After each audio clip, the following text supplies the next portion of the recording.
Bonjour et bienvenue dans ce premier podcast que je réalise. Je souhaite partager avec vous mes réflexions politiques et surtout communiquer une certaine forme de colère que je ressens contre le système dans lequel nous vivons. Je pars du principe que si le monde est ainsi, c'est qu'on a collectivement choisi soit par l'action ou par l'inaction de son État.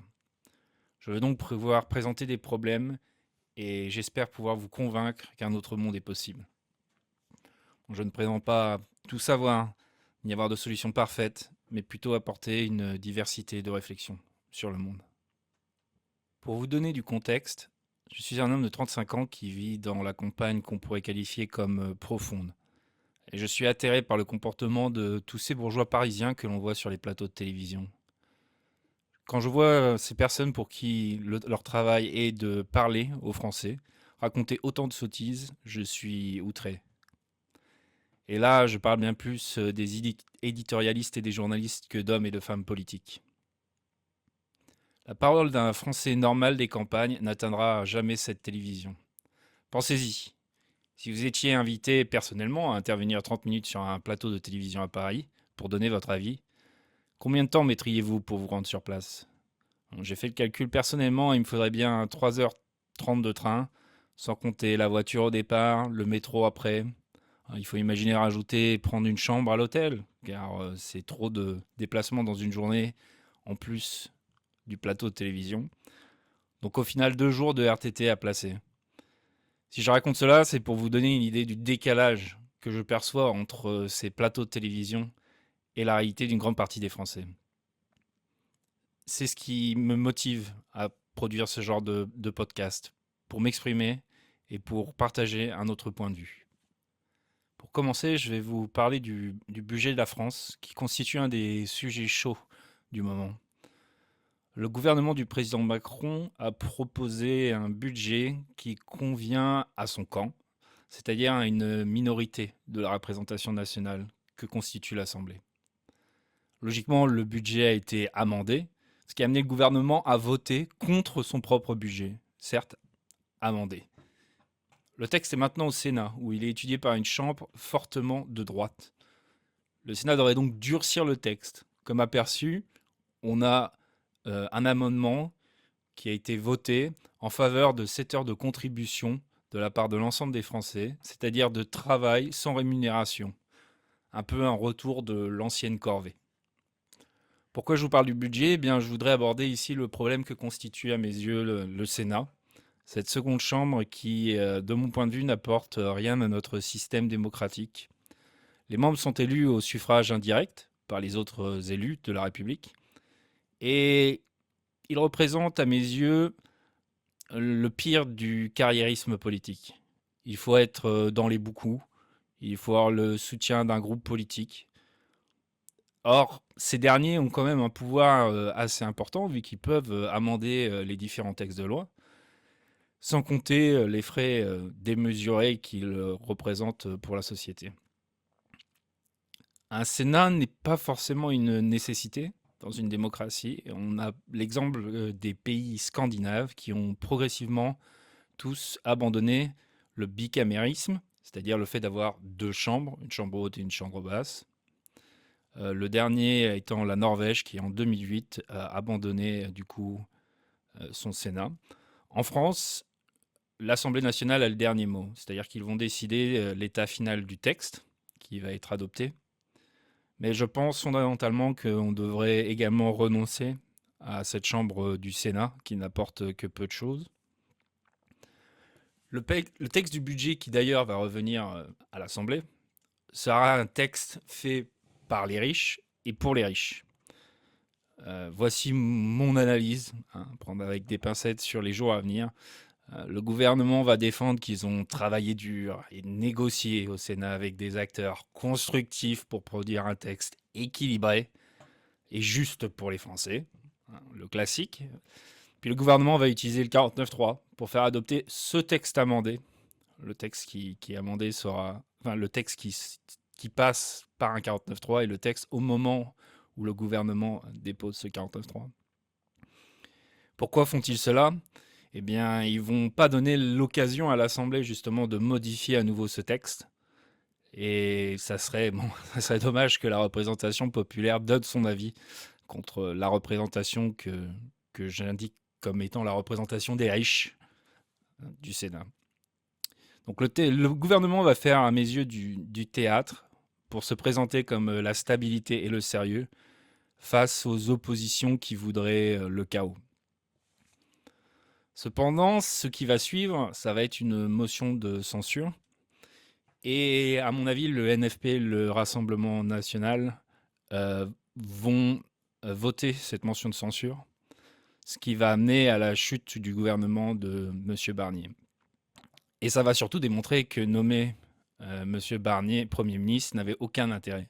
Il ne disposait pas de majorité, ni même du soutien inconditionnel du Rassemblement national, qui, face à ce qui se trouve dans ce texte, ne pourra tout simplement pas le voter. Sinon, les masques tomberont aux yeux des Français. Ils ne défendraient pas les Français. Donc, je pense qu'ils vont voter cette motion de censure. En fait, quand je vois le comportement du président Macron, j'ai l'impression de voir quelqu'un qui fait de l'optimisation fiscale. Le bien et le mal n'ont pas vraiment de sens pour lui.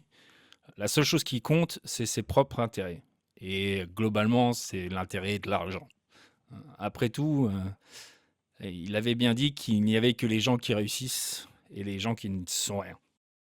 Il ne voit les règles que comme des outils qui servent pour ses propres intérêts, sans se soucier du bien et du mal de ses actions, ou de l'esprit pourquoi ces règles ont été mises en place, ou de l'ancienneté de comment fonctionnait la Ve République. Donc, il n'avait eu aucun problème à nommer M. Barnier Premier ministre. Et ensuite, ce qui va se passer, bon, après la censure, il va devoir nommer quelqu'un d'autre, Premier ministre. Je ne pense pas qu'il va nommer un Premier ministre que les journalistes nommaient comme un gouvernement technique, car à mes yeux, M. Barnier était vraiment cette définition du gouvernement technique qui était là pour simplement faire que ça tourne. Mais on va dire qu'ils ont été quand même un petit peu emportés, comme ils se pensaient comme ayant tous les pouvoirs, et ils ont commencé à faire une politique de droite plutôt qu'une politique technique. Alors ils pourraient toujours nommer quelqu'un de beaucoup plus détaché de la politique, qui aurait pour but de faire fonctionner au minimum l'État.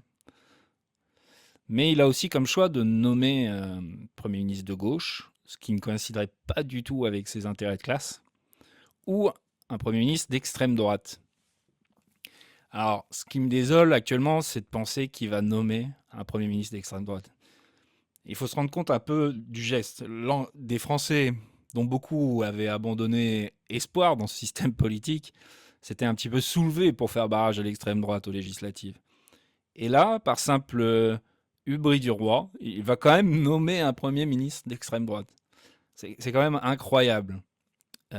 Et surtout, quelle gifle pour ces Français qui avaient fait l'effort de sortir de cette inaction politique pour aller voter, à qui on dit bah, vous avez voté et ça a servi à rien.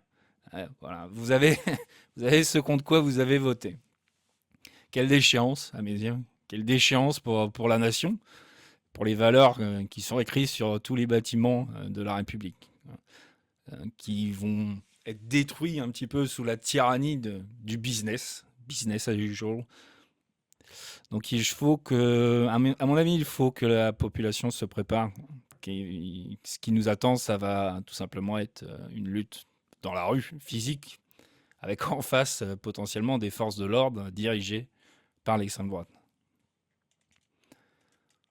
J'avais écrit un article au moment de la réforme des retraites pour présenter un certain nombre de défaillances de notre Ve République.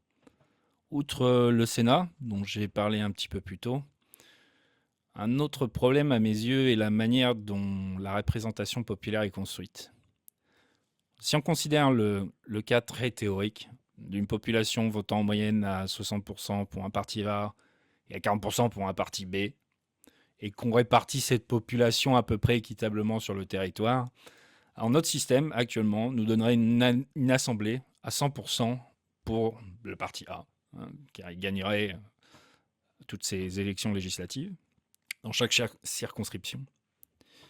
À mes yeux, cela vient du fait principalement que l'élection législative n'élit pas des représentants, mais elle élit des vainqueurs. Dans une circonscription, on a un vainqueur, une personne qui remporte l'élection. Et lorsqu'elle est élue, la voix qu'elle va représenter à l'Assemblée, c'est la voix de son courant politique.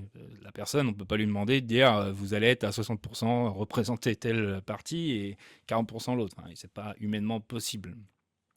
Donc les autres voix n'ont pas de représentants. Si on sort du cadre théorique, les variations sur le territoire et les stratégies d'endroit de tour font que l'Assemblée est plutôt variée, mais il arrive que, si on fait 2 élections très proches, l'Assemblée peut changer du tout au tout. Est-ce que la répartition des courants politiques en France a changé du tout au tout? Je ne pense pas. Or, pour régler ce problème, il faudrait ajouter de la proportionnalité. C'est-à-dire que les différents courants politiques doivent être représentés à l'Assemblée proportionnellement à ce qu'ils sont représentés dans la population. C'est ce qu'on cherche à faire par la représentation dans l'Assemblée. Mais je pense qu'il faut quand même conserver un esprit de territoire, dans le sens où on ne peut pas faire une proportionnalité globale sur toute la France.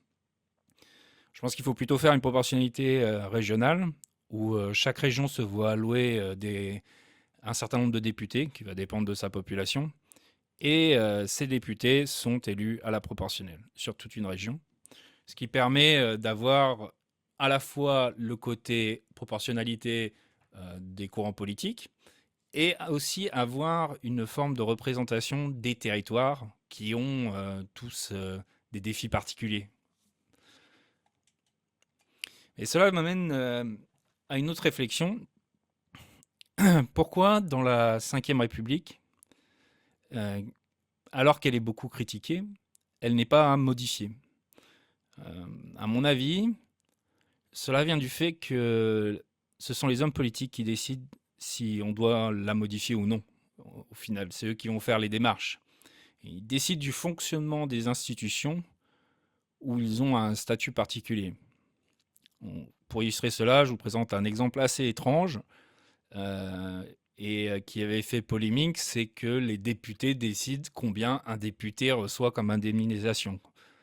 Vous pouvez demander à n'importe quel Français si vous pouviez vous augmenter, le feriez-vous? Bon, une grande partie vous dirait que oui. Donc, parfois, on a eu des partis de gauche plutôt radicales qui ont proposé des solutions. Donc, déjà, ils ont été conscients du problème que représentait la Ve République sur bien des aspects et proposent des choses. Mais au final, peu de choses ont changé, car la gauche radicale n'a pas vraiment eu le pouvoir depuis qu'ils ont reconnu ces problèmes et proposé des solutions. Et en fait, fondamentalement, je pense que ce qu'il manque dans le système, c'est une forme de contrôle technique de la République. Un organe qui, périodiquement, réfléchit à améliorer le système. Et un organe qui serait détaché du monde politique classique.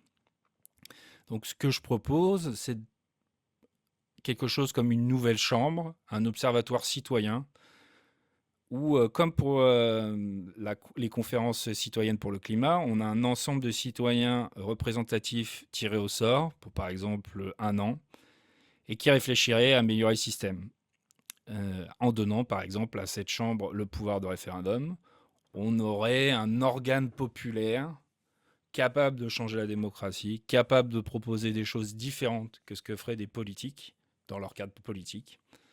Donc en dehors des carriéristes politiques. Voilà pour mon premier podcast. Merci à vous de l'avoir écouté.